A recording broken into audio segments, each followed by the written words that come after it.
kids! Today we are going to draw a beautiful rocket. Let's draw with me.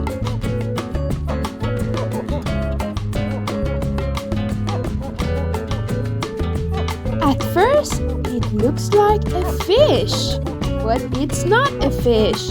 It's a rocket.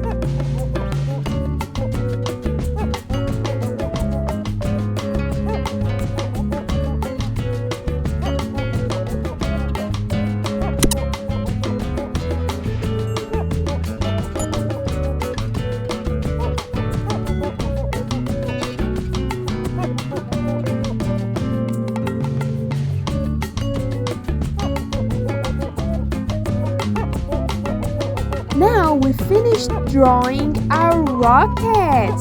Do you like that? Now it's time to draw and color that. Which color do you want to use for your rocket? Well, I'll choose blue for the window.